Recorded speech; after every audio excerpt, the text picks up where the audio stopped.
group called Writing the Wrong. Sorry. We interview people on have a blog site. It's proactive. Good morning, everybody. Yeah, he was our inspiration for this proactive writing. It's a great pleasure to have Dr. Stephen Bayme here again with us for another interesting lecture. When we started Changing Jewish Communities, he was one of our first speakers in the first year, and we hold an excellent memory from that lecture, by the way. We have the text of that lecture. Those of you who haven't seen it at the time, there are copies here of the essay, which is based on the previous lecture. The subject of today, the intellectual assault upon American Jewish pro-Israel advocacy, what lies behind the assault, and how ought the Jewish community react. It is obvious that our enemies try to attack us at where we are strongest, and erode our support there. Before I introduce Dr. Bayme, I would like to mention that we have another lecture coming up on the 17th, which is Tuesday a week, from Dr. Simon Erlanger on the present and future of Swiss Jewry.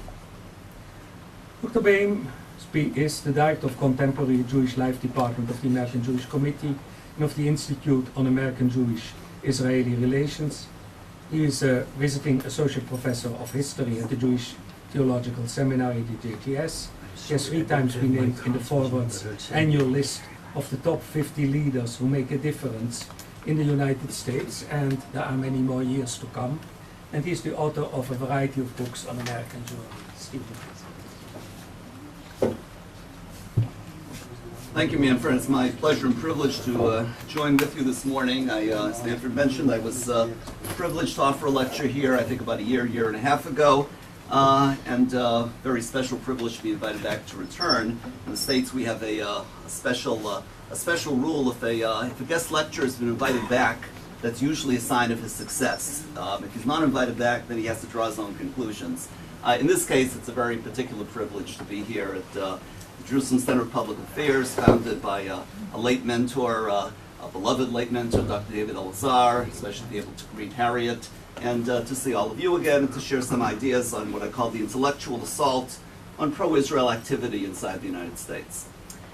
I really would like to address this in perspective of 2 questions.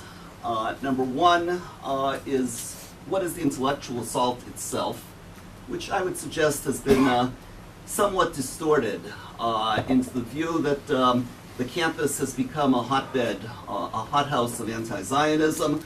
It's a somewhat distorted view I want to come back to before at the conclusion.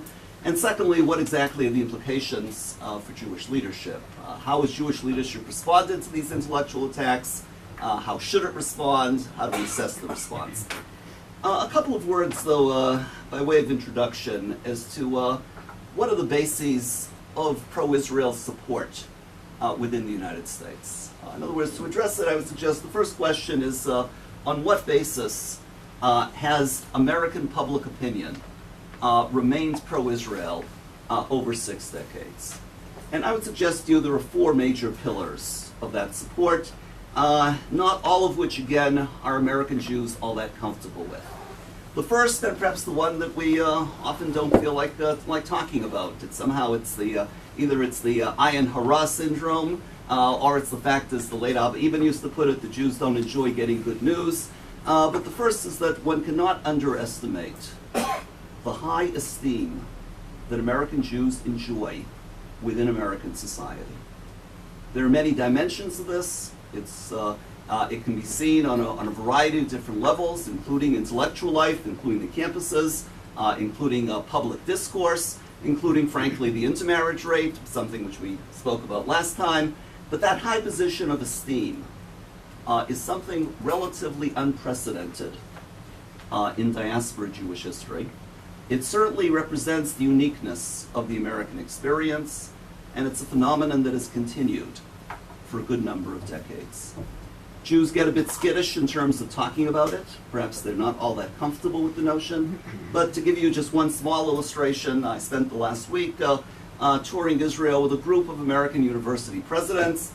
One of them, the president of the University of South Carolina, a Gentile individual, very few Jews in his entourage, but someone who was very much at home in Jewish culture. He recounted to me a personal incident of how when he was at Yale in 1960, a good 4.5 decades ago, he was going out with a young lady from Holyoke, a Christian college. The young lady was complaining to him, "Do you realize how influential the Jews have become at Holyoke? They're taking away our culture. They're taking away our core identity." His response, as an undergraduate at Yale, he said, "What is the percentage of Jews at Yale? 10%. What's the percentage of Phi Beta Kappas who are Jews? 75%. He said, "What does one make of such a figure? How can you say this is a problem when Jews are so contributing to the American intellectual culture?" So the first pillar of American pro-Israel support is the high position Jews enjoy within American society. Again, Jews are not all that comfortable talking about it, but it's very critical to maintaining that support. The second, and one again that Jews are, if you will, quite uncomfortable in terms of either addressing or confronting honestly and candidly, is the role of the high image that Christianity enjoys within American culture. In other words, and again, there are many different varieties of Christianity, but the core basis of America as a Christian society, as opposed to a Christian state, translates into a positive image of Israel. Again, Jews are not all that comfortable either confronting that or absorbing it, but it's a reality of American society, and as a result, it's a reality of the American base of support for Israel. Thirdly, what is obvious and what we do enjoy talking about is the kinship that Americans have for a fellow democracy. The American Jewish Committee innumerable times has taken out ads in the media to the effect that the last time we checked, there is only one democracy in the Middle East, and one need not belabor the point of how that compares with the other nations in the region. Again, a point of enormous significance to Americans, the consonance between American democratic values and the perception of Israel as a fellow democracy. And lastly, a point that has been, I think, quite real since 1967, perhaps accentuated since 2001, is the sense that America and Israel face common foes, that they coexist, if you will, in the same boat. Now, of these four pillars, essentially several principles need to be underscored. First, and this is the reason for discussions, why discussions like this are so important, is that none of the four can be taken for granted. History has its own way of shifting trends and has its own share of surprises, and the fact that something exists in 2007 is no guarantee that it will exist in 2010 or 2015. Two, and far more significant in terms of the immediate moment, bear in mind that the nature of American minority politics is that a minority can get its way, a minority can prevail, only to the extent that what it is advocating and what it is standing for is consonant with the broader values, the broader interests, the broader perspective of the majority society. One of the problems I have with some of my fellow Jews is a sense of we're powerful in America, we will talk to America, a sense of truth to power, and we will secure our way. Recognize America does not exist of Jews and Gentiles. Technically that's true, but that's not exactly the portrait of America. America is very diverse. It has a multiplicity of groups and interests within it. A minority can secure its point of view only to the extent it can convince the majority that what it stands for is what the majority is also standing for. And thirdly, that the critical ingredient in this pro-Israel activity or pro-Israel advocacy is not strictly about power or about wealth or about influence. It's ultimately about how compelling are the ideas that one is advocating. To the extent that one is advocating ideas that are nonsense, it's going to be dismissed as nonsense no matter who says it, no matter where it's coming from. To the extent that the ideas are compelling, they have a chance of being heard. And here, if you will, the good news, to talk about a constant of American Jewish history, is that the idea of Israel has been compelling to Americans for close to 60 years. It's an idea that has captured the support on the one hand of a Hubert Humphrey and on the other hand of a Ronald Reagan. It's an idea that is popular or internalized by the Clinton camp as well as the Bush camp. That bipartisanship, that compelling nature of the Israel idea is perhaps the strongest weapon in the arsenal of pro-Israel activity. What then about the recent attacks intellectually upon this pro-Israel consensus? Or what is this recent assault on pro-Israel advocacy? Perhaps the sharpest and first to be raised in recent years came from a setting that we might have anticipated where it was coming from, but we did not anticipate what its content would be. And that was the article in the New York Review of Books by Tony Judt, a professor of history at New York University, a very esteemed professor of history occupying a key intellectual position in the American historical establishment. Judt's article, called Israel the Alternative, essentially argued that the idea of Israel, which I suggested was compelling to both Reagan and Humphrey, that idea of Israel is an anachronism. That Israel was born as a nation state in an era of post-nationalism when nation states no longer made sense. To some extent, one could compare this perhaps to a secular version of supersessionism, namely that perhaps at one point Israel might have had a purpose, but that purpose has been superseded in an age of post-nation states. On the other hand, one could see it as a sense that Israel itself is a mistake, to use Judd's language. That the very creation of Israel, no matter how well-intentioned, might have made sense in 1918, in which case it would be comparable, say, to Iraq, if you regard that as a desirable comparison, but it was by no means desirable after World War II, with the collapse of empires and nation states. Two, and perhaps a bit more, well, that is the core of the argument, but Judd goes considerably further and argues that the contemporary rulers of Israel are heirs to Zionist fascism. In other words, they are the same people that were not Democrats 70 years ago. They're the same people today without change. Thirdly, and more politically oriented, the so-called two-state solution, which is the stated position of pro-Israel advocates, that two-state solution is simply a dream. It is impossible, given the presence of 250,000 Jewish settlers on the West Bank. Judd wrote this, to be sure, before the disengagement from Gaza. He would argue very simply, look how hard it was to disengage from 9,000 settlers in Gaza. Imagine what the upheavals would be were Israel to disengage from the West Bank. Fourthly, and perhaps more personally, he argues that Israel's existence is a threat to diaspora Jews. It makes me, if you will, uncomfortable in a diaspora setting. The idea of Israel, again, as opposed to being compelling, is threatening to the viability and sustainability of Jews living in the diaspora. Again, for those of you who find echoes of this nothing new under the sun, the British High Commissioner in India in 1917, Lord Edwin Montagu, heir to a very famous Jewish family, his letter back to the British government was, how am I expected to represent the government of England in India when I'm being told by that same government that my homeland is in Palestine? Judd essentially has said it with nuanced differences, if any differences at all. Therefore, he concludes that the alternative is no longer the idea of the Jewish state, but rather the idea of binationalism. Binationalism itself, again, an old idea, going back to the 1920s and 1930s, rejected by Arabs in the 1940s, suddenly resuscitated as an alternative paradigm for contemporary analysts in the Middle East to consider as a way of saying, we're never going to get peace in the Middle East with a two-state solution.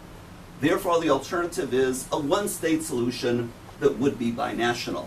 Judd says, of course, this will be difficult to implement. However, far more difficult is the status quo. Again, nothing new under the sun. Important article by a very distinguished colleague, Professor Avineri, over the weekend on post-Zionism, that there's nothing new in it. In effect, what might be argued is that he's absolutely right in terms of the content. What is new is that what Judd has done is imported Israeli post-Zionism, which Professor Avineri describes really as anti-Zionism. Judd has imported it into the American intellectual context.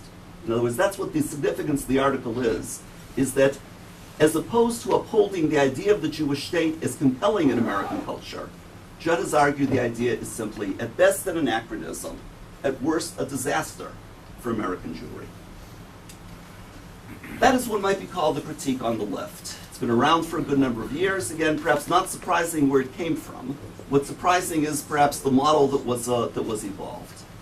The second attack, the one coming from what might be called center-leaning right, as opposed to the intellectual left, of course, is the important article by Stephen Walt and Charles Mearsheimer that appeared in London Review of Books. Soon coming, you can't say it's coming to a motion picture theater near you, but soon to appear in a book. Our understanding is that the contract they received for the book by Farrar, Straus, and Giroux was worth $750,000. Clearly, this is a minor miracle in the history of academic publishing. Needless to say, once the book attains that degree of widespreadness, that degree of prominence with a heavy advertising campaign behind it, more and more people will be discussing it, more and more people will be taking it seriously, as opposed to an article that appeared in the New York Review of Books that is the domain of a small number of intellectuals, or an article appeared in the London Review of Books that is the domain of an even smaller group of intellectuals. A widely published book under the imprint of a prestigious and popular publisher is sure to garner much more attention. The thrust of Walt and Mearsheimer, as I say, it is center-right, is that they're not coming at it from The Nation magazine, although they obviously got a good deal of support to The Nation magazine. They're coming at it from the realist school of international relations, against the idealism, if you will. Idealism in quotes, because it's not how we ordinarily define idealism, but the idealism of the Bush administration of exporting democracy to Iraq. Walt and Mearsheimer argue essentially that the cause of Israel, upheld by a powerful group of Jewish leaders and Jewish lobbyists, that cause of Israel has hijacked American foreign policy to secure Israel's interests rather than American interests. In turn, it has worked against America because it has spurred anti-Americanism elsewhere in the world. Thirdly, and this cuts the very core of it, what is decisive in making this point of view prevalent, the pro-Israel point of view prevalent, is the critical influence that Jews exert in the universities, in the media, in the think tanks. Two very quick observations, some level of irony here. On the one hand, they will say there's nothing wrong with that. Jews should be exerting their influence. But just because they're exerting their influence, in effect, doesn't make them right. Secondly, and we'll come back to this when we speak about Jewish reactions, there's a certain irony in terms of the Jewish community. That Walt and Mearsheimer are arguing the Jews control the media, they control the think tanks, they control the universities. The atmosphere inside the Jewish community is that the campus has become anti-Semitic, the media are always to blame, and the think tanks are the domain of Arabists in Washington. You can't have it both ways, folks. In other words, you can't say the Jews on the one hand are powerless, on the other hand exert influence and power. Again, a theme I want to come back to before we conclude. Obviously, what lies behind this is the Iraq War, a war that is increasingly unpopular in American culture. Walt and Mearsheimer are bitterly opposed to it. In a sense, what they've done is to say what has led America into Iraq and keeps America in Iraq is the pro-Israel cause, something that obviously needs to give us cause for concern and deliberation. Finally, they effectively quell debate with, again, a very effective tactic, which, again, Jews need to absorb and take seriously rather than dismiss. They effectively quell debate by saying, and the minute you do start to criticize, you are labeled as being anti-Semitic. In other words, they say, how can you possibly criticize us when your criticism is that we're anti-Semitic, therefore you dismiss us. We know we're not anti-Semitic. Therefore, rather than engage in a debate with us, you trivialize us or dismiss us out of hand as being anti-Semitic.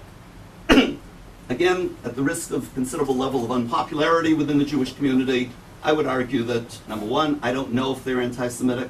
Whether they are or not, frankly, doesn't interest me all that much. What does interest me is what I called before, what I said earlier. What is the compelling power of the idea? How rational, how persuasive are the ideas that they're articulating? Again, a theme I like to come back to in terms of Jewish communal reaction. To be sure, the underlying hypothesis of Walter Mearsheimer, I would suggest, has made one grandiose mistake. A mistake that did not start with them. It has a long history behind it, and even since the time their article appeared, has also reappeared in the writing in the book by former President Jimmy Carter. The mistake, essentially, is to elevate the cause of Israel, or the issues around Israel, as being the core of the world's problems. This, again, did not begin with them. It has a long history in terms of the modern Jewish experience, that the Jews somehow are assigned undue influence, undue weight, that if we somehow could solve the problems of the Jews, we would be able to solve all problems, all issues. In terms of the Middle East specifically, it's a rather myopic view. If Israel went out of existence tomorrow, all the problems in the Middle East, including the politics of oil, the politics of terrorism, the question of moderate Arab regimes, stabilizing those versus unstable radical regimes, the Iranian factor, all these problems would still be there if Israel somehow went out of existence. Walter Mearsheimer commit the error of reductionism by reducing everything to the issue of Israel. Israel has hijacked American foreign policy, therefore America's in trouble in the Middle East, therefore we face a problem of global significance. If we were not so closely aligned with Israel, all this would miraculously disappear. What does one make of this? What does this say to the Jewish community? And again, I can approach this from different angles. If I were to approach it from the perspective of what might be called popular culture, these messages have sent enormous hysteria throughout the Jewish world. I don't mean to dismiss that. It's something we do need to return to. But the first question, before one addresses the hysteria, is to ask the question of what are the arguments? What are the arguments saying? What do they really mean for Jewish leadership? What do they mean for pro-Israel advocacy? Let me suggest first that the case for Israel has hinged upon three very closely interrelated factors. And Walter Mearsheimer, without question, are doing some damage, considerable damage, to those three factors. Number one is the issue of a moral case for Israel, that Israel was the right thing to have done. I don't mean only for reasons of the Holocaust, obviously. I mean in terms of age-old aspirations of the Jewish people to become a normal nation state with all the trappings of sovereignty that implies. Was this a tragedy for others? Without question it was. Yet to deny the Jews the right to determine their own fate, to deny the Jews the right of self-determination in and of itself is to commit a crime against the Jewish people.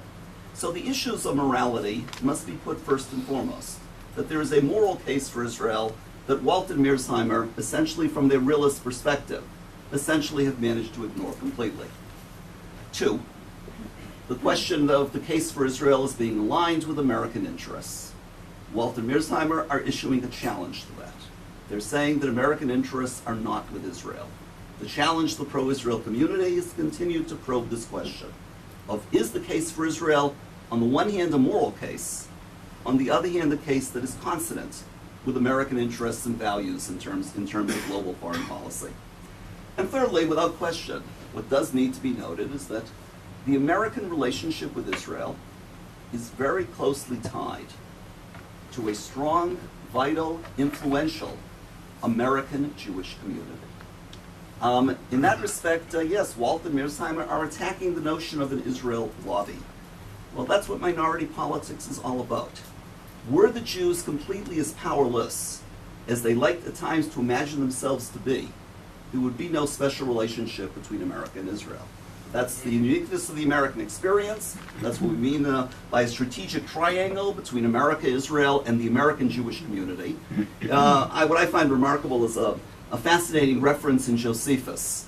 Back in the Antiquities of the Jews, he has a remarkable passage where the ancient queen Cleopatra, not the famous one of Roman times, but the Ptolemaic queen Cleopatra, invaded Palestine during the time of King Yanai, and two Jewish generals approached her and said, "We urge you, Your Majesty, not to do this because it will cause great offense to the Jewish community of Alexandria." Josephus records this as an act of history. I would suggest it's an act of history with remarkable parallels in terms of contemporary American Jewry. Without question, Walter Mearsheimer have undermined, they've weakened the case for Israel, and they've, as a result, posed enormous challenges to pro-Israel advocacy. To continue to think in terms of, is supporting Israel the right thing to do morally?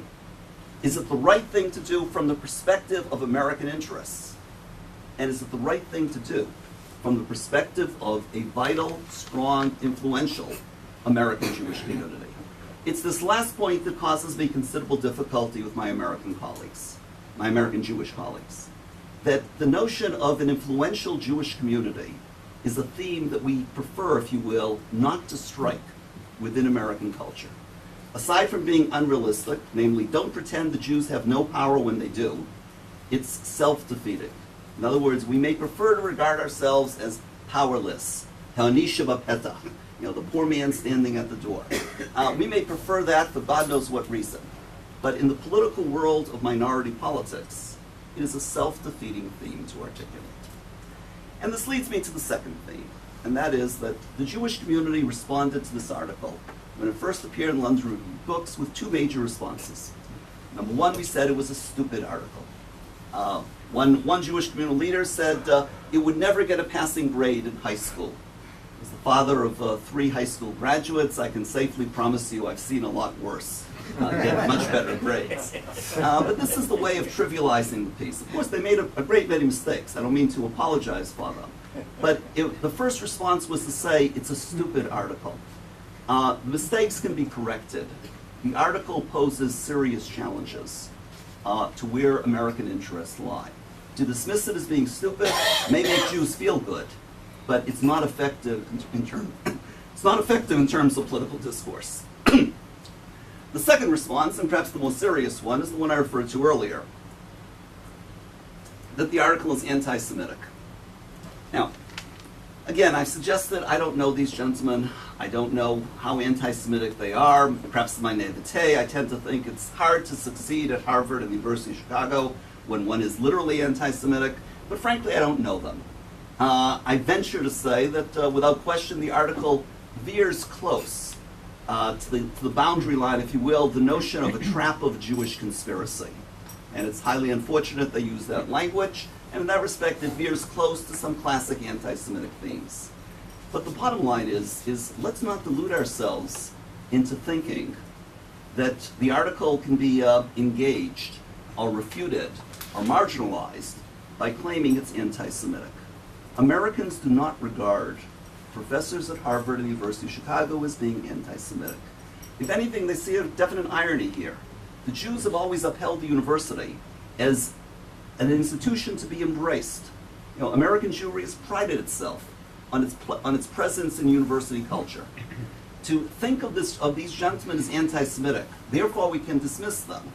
Again, it may sell very well inside the Jewish community.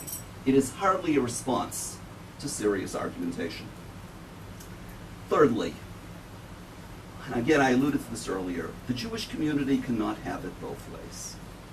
We can't say on the one hand that we have a presence in Washington, that we're influential, that we participate in political campaigns, that so much of the political discourse in American culture on both left and right is led by Jewish intellectuals, that we have such a presence on the universities, that the estimate is Jews are 2% of the American population, 5% of the American student population, 10% of university faculties, 20% of elite university faculties, and at places like Columbia and Harvard, you're talking about 30, 35%. You can't have it both ways. On the one hand, trumpet how influential Jews are in American society, and on the other hand, say, we're lonely little fellows who stand alone against the world. You can't have it both ways, and Jews at times have tried to skirt both directions. The real implications, as I said earlier, what is minority politics? A minority can get its way to the extent that it can articulate and persuade others, especially the majority society, that its values and interests are consonant with their values and interests. What is fair to say, and here is where I would throw the challenge back to my Israeli friends, is that Americans do not understand the policy of settlements. In other words, this is the theme, if you will, where Walton Mearsheimer and Tony Chuck, coming at it from different angles, this is the one note they've struck. Again, my experience this past week, I think, is revealing. I had 12 university presidents, people who were, number one, extremely friendly to Israel. If there was a choice to be made, if you will, they were outspoken in terms of the boycott is outrageous. Israel is a peace-seeking state, a fellow democracy. These are the people that we sympathize with. What's been done in Gaza is an absolute disaster, a morally bankrupt of what's taken place there. Yet, the issue of the settlements, they simply do not fathom, they do not understand, they do not empathize with. Obviously, people like myself can argue, and do argue, that the settlements are not the obstacle to peace. That the reason there is no Palestinian state is because of the failure of Palestinian leadership to accept such a state. However, in terms of you're asking, is the base of American support for Israel eroding? No, I don't think it's eroding. On the contrary, I'd like to offer some much more positive concluding remarks. But the weak link in that pro-Israel case, if you will, is the problem of the settlements. Something, again, that needs to be debated within Israeli society, and obviously in dialogue with foreign governments and with the American Jewish community. Well, what does all this mean? What does one conclude? And here, let me conclude on several optimistic notes. Number one, notwithstanding the visibility, power, influence of these attacks, notwithstanding that, American public opinion remains overwhelmingly pro-Israel. And that's been a constant again since 1948, but it's certainly been a constant since 2001. By 3-1 to 4-1 margins, Americans look at the Middle East and say, Israel is good, their enemies are bad. So in that sense, this has had no electoral traction. Take a look, I think it was the Jerusalem Post over the weekend, had an interesting set of interviews with presidential candidates, all continue to mouth the same pro-Israel tones. Many of us have gotten cynical about political pronouncements, but again, bear in mind here a constant of American political history. You don't run for office on a platform that is highly critical of Israel, or for that matter, critical of Israel at all. And in that respect, again, the bipartisan consensus prevails. The same people have read all these articles, they're fully aware of all the arguments. But they're saying in terms of electoral politics, this has had no traction. I go a step further. American culture has no sympathy with the British boycott. Had zero resonance within universities. As we speak already, 83